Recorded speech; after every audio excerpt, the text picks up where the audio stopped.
G'day guys, and welcome back to the channel. In today's video, I'm going to be doing another dive into the Square Golf application.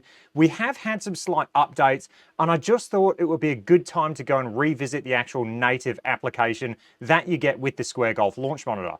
A lot of people who get this device aren't going to have the budget to get a gaming PC and hook this thing up to GS Pro, so what I would do and what I did with the Garmin R10 is use the native application and what you get with the product for say 6 months while you save up for a gaming PC and ultimately save up for GS Pro. So yeah, without further ado, let's do another deep dive into the Square Golf application. Now, I am running this app on my PC. That's just so it fits my screen correctly, but I'm going to look at everything today. I'm going to go through all the driving ranges. I'm going to go to the closest to the pin, the practice facility. I'm going to show you the new updates I've done in terms of graphics quality, and then I'm going to go play a few holes using the native application. You can obviously run this on an iPad or a phone, but just bear in mind that I am just running it on my PC, just so then I've got my HDMI all set up. I don't need to mess around changing cables.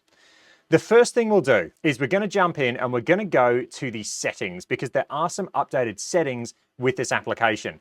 One of them is the graphics setting. So if we jump into the graphics setting, you can now see we've got the quality, aspect ratio, exposure, saturation, and sharpness. So you can go in there and you can adjust all of these things. So graphics quality, you can put as high or medium. I'm going to keep it as high. With the aspect ratio, you can change this between, I'll go through all of them now. So you can go 1:1. So if you've got an enclosure that's a 1:1, if you're hitting into, say, a spawnier net that has the white sheet so you can project an image onto it, you can run this in a 1:1 graphics aspect ratio, and you can go up to your native resolution. So that's the aspect ratio. Jumping into exposure, you can adjust the exposure. So that looks very overexposed to me, and you can also make it underexposed. To be honest, I don't mind it just with a little bit more exposure. So I might just put it on, say, 2. Let's save that there. For saturation, you can do the same thing. So you can make it oversaturated, you can make it undersaturated. I'm just going to leave it at 0. And then finally, sharpness. So you can really make things sharp. I actually don't mind that. I'm going to make it a bit sharper. Let's set it as 0.8. Now, golf balls. You can do normal golf balls, premium golf balls, or distance golf balls. I just set this on normal. I have had people say they use the premium setting or the distance ball setting to get a little bit more distance. For me, I've found that normal golf ball, it works and I get the correct carry distances. The next one is spin measurement. So I've got it on advanced, and that's because at the moment on advanced, if you hit the list, you can use the Square Golf balls or the TaylorMade Pix balls. We are going to get an update in the future, I've been told, that are going to enable the Callaway TrueViz balls. But at the moment, the only supported ones are the TaylorMade Pix golf balls and the actual Square Golf ball. Today, I'll be using the Pix golf ball. The rest of the settings are pretty much the same. So you can change your distance, you can adjust your speed unit. You can adjust if you want to use the swing stick for the driver and irons, or the putter. If you want to putt with a normal putter, but use the swing stick for your driver and irons, you can do that. And then the rest of the settings are just going to be standard. So we'll go back to home now. And as you can see on the right-hand side, it has my server location as Asia. You can actually change that in the settings. If you go to server location, you can change it to one of these. Okay, with that said, let's go back to home. Now, the first thing I'm going to go check out is the driving range. You do have an option now at a couple of different ranges. So you've got Highland and you also have Bayport. To be honest, I don't really use this driving range, and that's because I've got GS Pro, I've got other softwares, but you can go to your driving range, you can set the camera as fixed or tracking. You can set if you want your spin displayed as back and side spin or total spin and spin axis.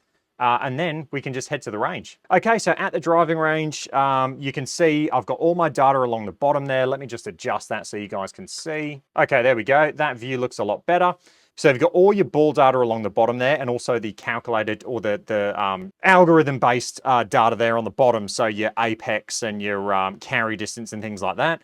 And then you've got your club data on the right there. You can toggle between the G mode, which I think it stands for game mode, and the data mode there. So you can toggle between those two. I'll hit a couple of shots with the game mode, and then I'll hit a couple of shots in data mode.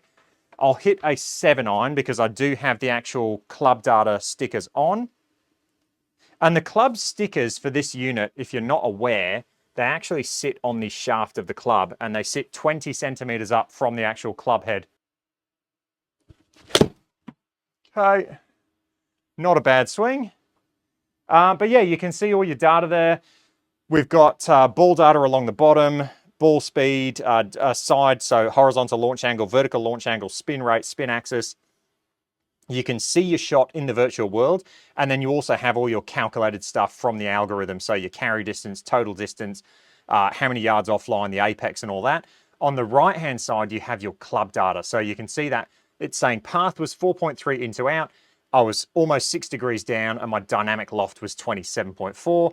And apparently my face to target was 1.3 close, which produced a little bit of a draw. If we toggle over, we can actually see the exact same shot that we just hit in the data mode. So you can see there, it gives you a really good graphical display of what your club did as it went through impact. Now, it is showing driver, and that's because I have driver selected. So let's select a 7-iron and we'll do another shot.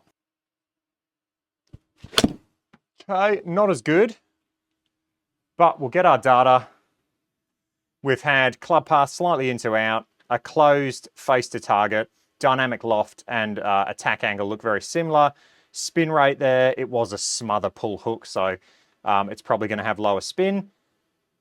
Let's toggle over to the data mode, and you can see there, club path was very neutral, and then my side spin was massively left though on that shot.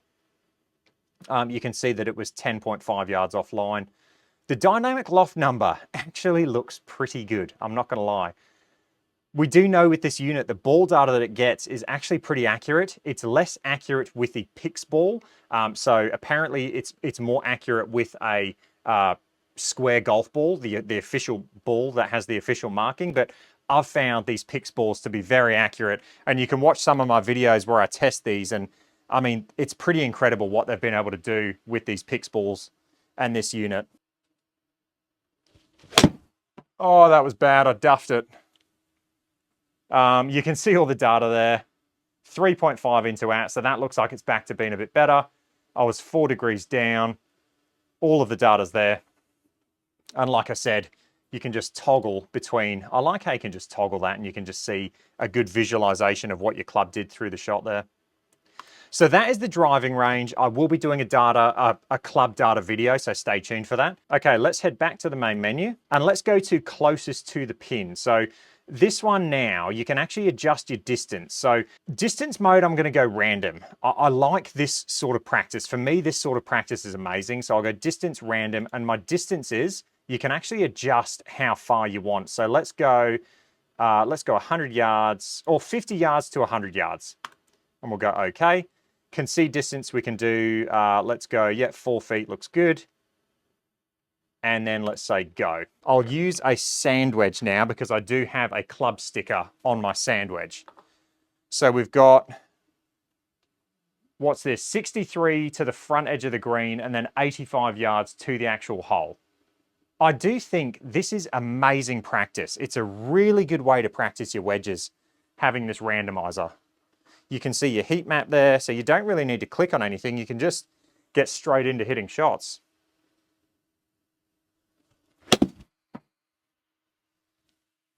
Is that going to be the right distance? Pretty good. As you can see, the physics look pretty good. All of the data there along the bottom looks fantastic. We've now got a 65-yard shot. One thing I'm not seeing is my club data. So I'm not seeing any club data for these shots. Now, I just wonder if you can toggle that on. I can't see a way to get club data in this range. We've got 65 yards now. Might have to sit. Yep, I just carried it way too far. Now we've got 60 yards. We've got a bit of green to work with because the front edge of the green's at 41 yards. Oh, I didn't hit it great. Go. Oh, sit. I'm so used to playing these shorter shots with my lob wedge. When I go to sand wedge, I just don't have the feel. But this form of practice where you're doing random wedge shots, if you are someone who cannot hit driver in your sim room, you will improve your golf so quickly if you start using something like this at home. You'll really improve your golf quickly. All right, let's jump out of this range. We'll go back to the main menu. And before I go to putting, what I should have done at the start is I should have gone through alignment. So we're going to go do some alignment. Jumping into the settings menu, if you hit target alignment, this stick, you actually have to put, let me go, so this alignment stick, you kind of need to put almost in front of the unit. I'll put it down now. I just had it down before. That's why it says 0.8. I'll pop this alignment stick down. I'm not putting it perfectly in line. I'm putting it slightly behind the unit, but as you can see, it's picked up now on the actual stick. And I'm just going to make sure that's completely square.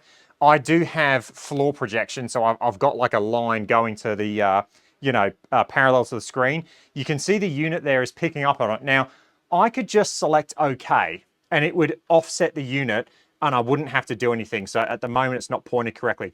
What I personally like to do, though, is instead of offsetting it in the software, I like to just slightly move the unit until I get it to read, oh, I've gone the wrong way, until I get it to read 0, or pretty much 0. So I do try and get it as close to 0 as I can. And then once I'm happy, I'll select OK. And now that has, it's done an offset in the software, but what I've done now is when I go and use GS Pro, it's actually aligned, because in GS Pro, you can't do that software offset. Okay, so that's how I do the alignment. I should have shown that at the start of the video. Okay, let's now jump back and let's go to putting practice. Again, what I love about this software is you can just select random distance, and then you can select, what length putts you want. So for instance, I can go 5 feet to 20 feet, and you can really do some quality dedicated practice having this set up. Now, this device was made by the same people who made the X-Putt, and the putting experience you get with this device is fantastic. Another thing to note as well is you don't actually have to use a Pix golf ball or the square golf ball to do putting. So if you're someone who likes to use like a black line on their ball for putting and line it up, you can use a normal Pro V1 with your line on it, whatever you want on there. And because the unit is only registering ball speed and horizontal launch angle, it doesn't need the dot pattern to calculate spin axis. So you can use any golf ball you want with putting. Okay, 10 feet.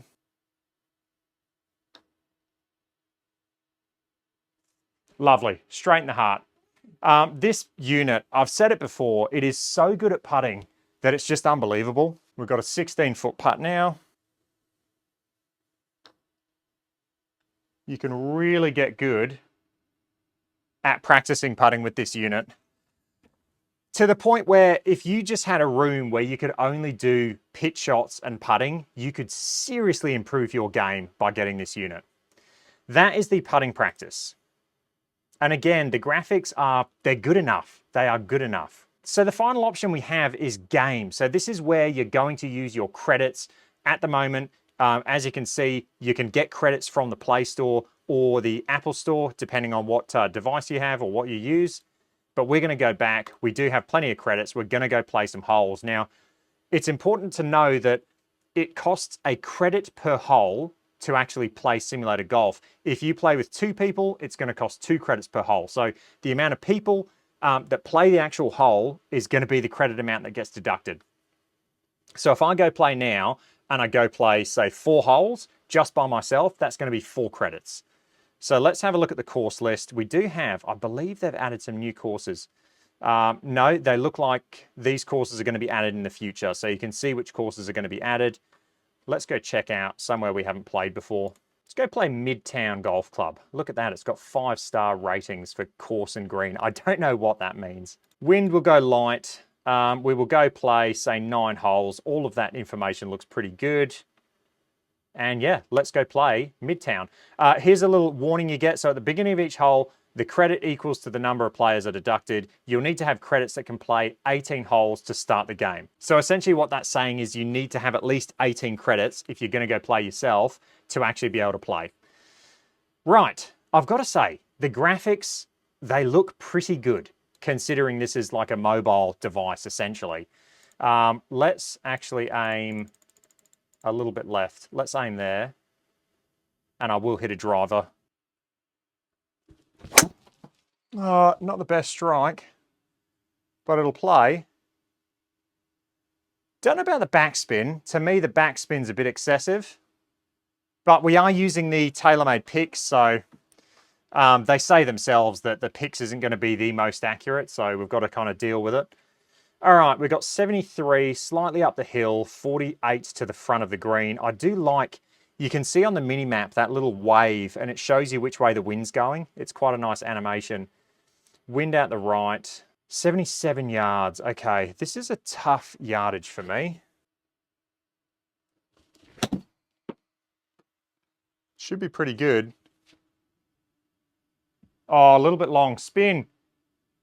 Look at that. That's a nice amount of backspin on that shot. 11,000 RPM. Get in that circle. Let's go.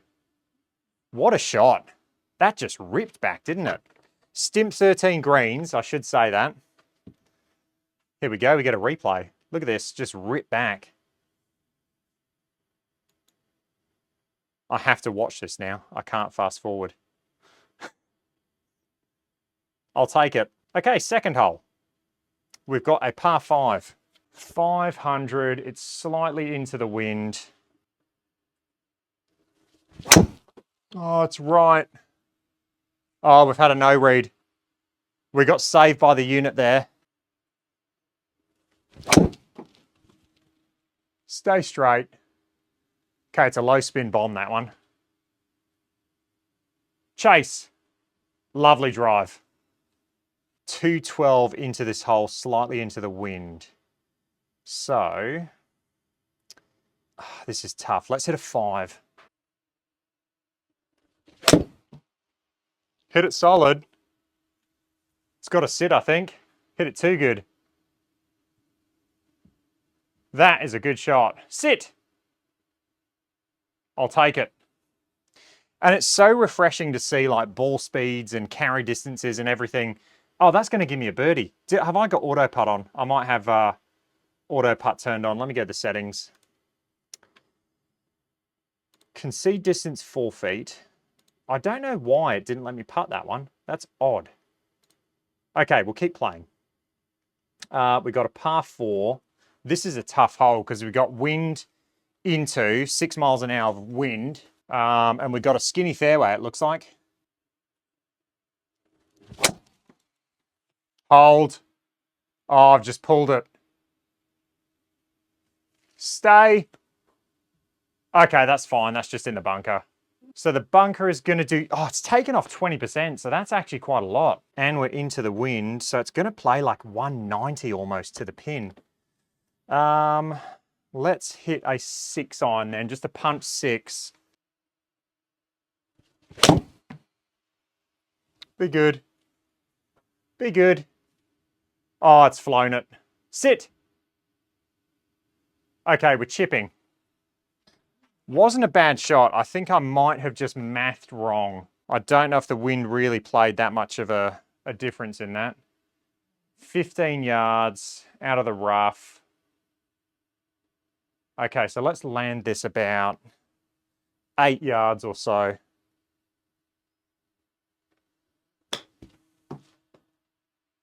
Oh, I landed it too far. Sit. Oh, that rolls out a lot. Okay. That's good to know.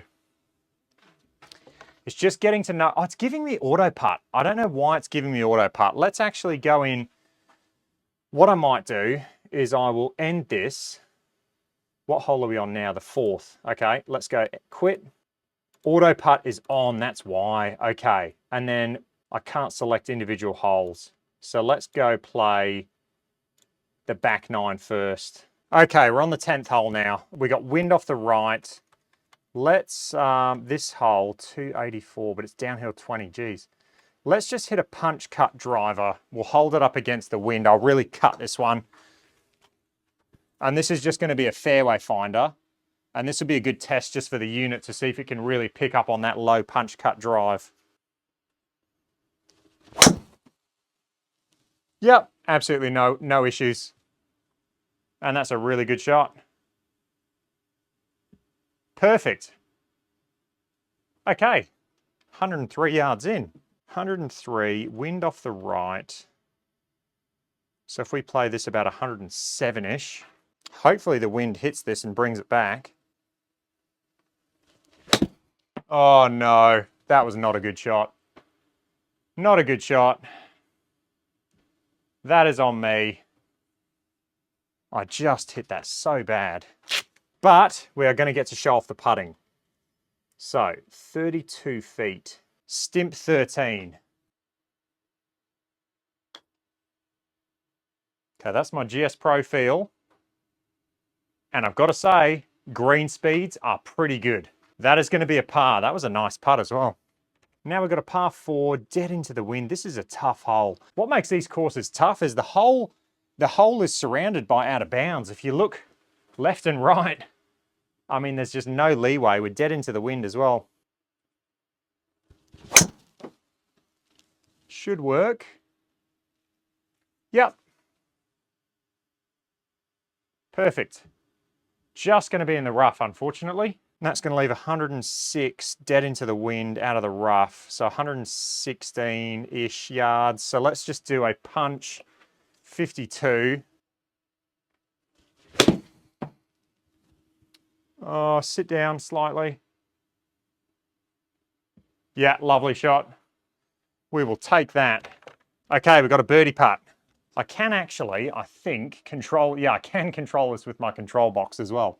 Okay, 8 feet. Let's roll this in. Perfect putt. Oh, it just broke on me. It just broke on me. And I tell you what, that went, was that downhill? Was that potentially downhill? I think it was. I didn't even pay attention to it. All right, 4 feet. I did not pay attention to the downhill. That's on me. Lovely. Okay, easy par. Should have been a birdie. On to the third. Oh, hello. This is a reachable par 4. Go on, get there. Oh, 3,000 spin. Nah. That did not have 3,000 spin. That's a shame. So driver, it seems to really, I do get some high spinning ones sometimes. 14 yards, but I'm 40% in a bunker, so this is going to play a bit longer. Should be good. Go in. Oh, what a shot. That's an eagle. That was a, oh yeah, it's a par 4. Yeah, that was my drive. I thought that was my second shot. Lovely. I mean, that was tracking the whole way. Right, we've got a par 3 now. Okay, par 3 now, 161, down the hill, into the wind. Let's just hit an 8. Let's just hit a solid 8. I'm hoping the wind just hits this a little bit. Hit it solid. Be good. Oh, what a shot. Was just tracking the whole way. We've got another birdie putt now, so this is slightly up the hill. Just going to go inside left. So I'm going to play this as 12 feet as a feel for me.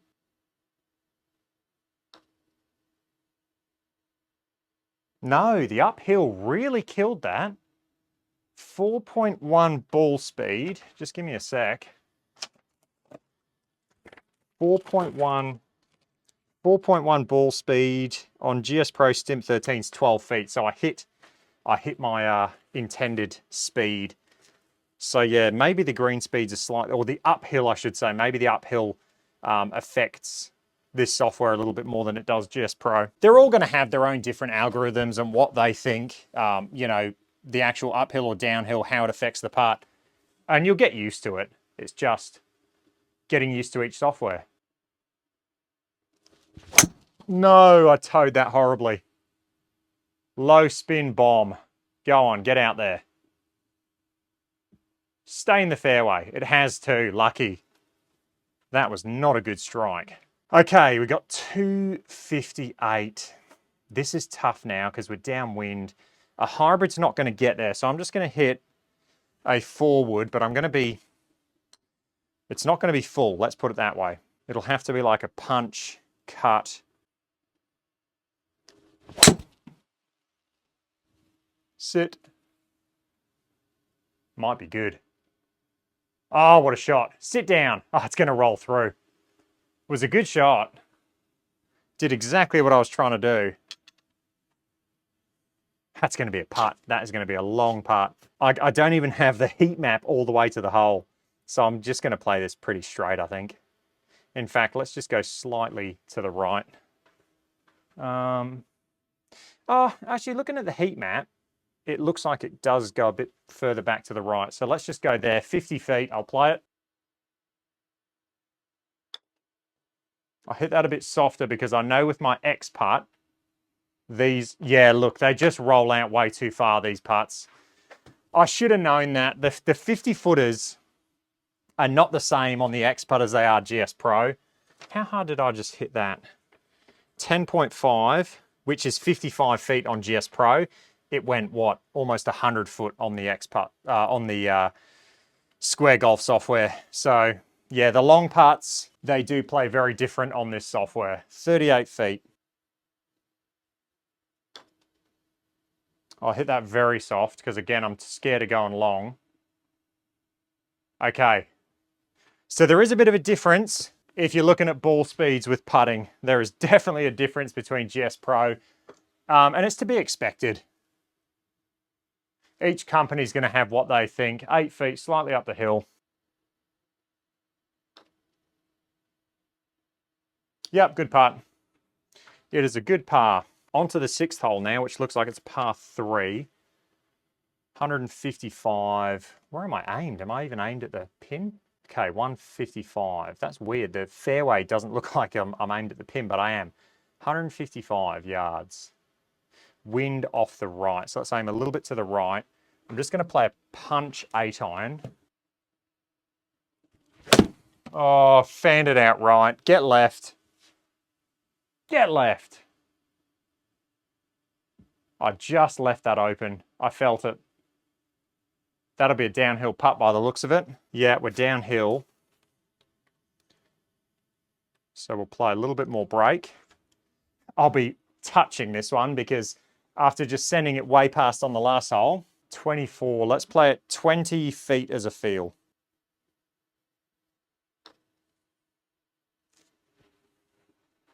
Hit it. Oh no, look at this. It's gone. In fact, 5.3 ball speed, I don't even... So the uphill and downhill really affects this software. 5.3 is not even... It's like 19 feet. So, yeah, the green speeds, or the way the uphill, downhill affects these putts is very different to GS Pro.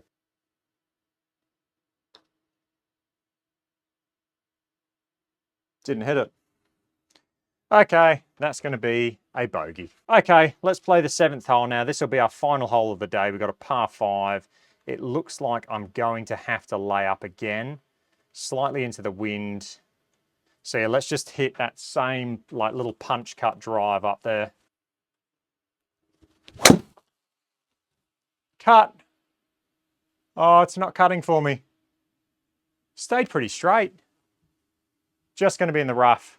280. I'm not going to be able to get there now. But we'll just give this a smash with a forward. Go! Where's that going to be? Fairway. Lovely. That was a solid shot. And that's going to leave 48, slightly uphill. And the green kind of rolls back as well. So, right, let's land this about 40-ish yards then, I reckon. Maybe a bit further, 42.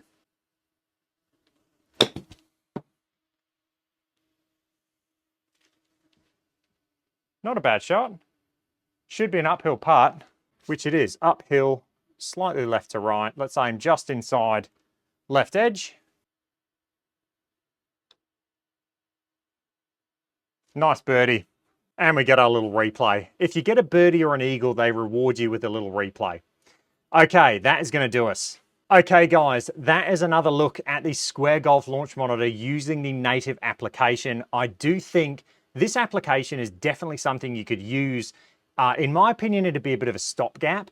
I wouldn't get this device just to use this software. I think there's plenty of other softwares you can use, such as E6 Apex or GS Pro, Awesome Golf, all of these applications that can really get the most out of this device. But if you're going to get this device and you're on a tight budget, you could definitely use this application to keep you going for months and months until you can afford to upgrade. I hope you guys enjoyed that. If you did, let me know. Any comments or questions, leave them down below, and I will catch you guys in the next one. Cheers.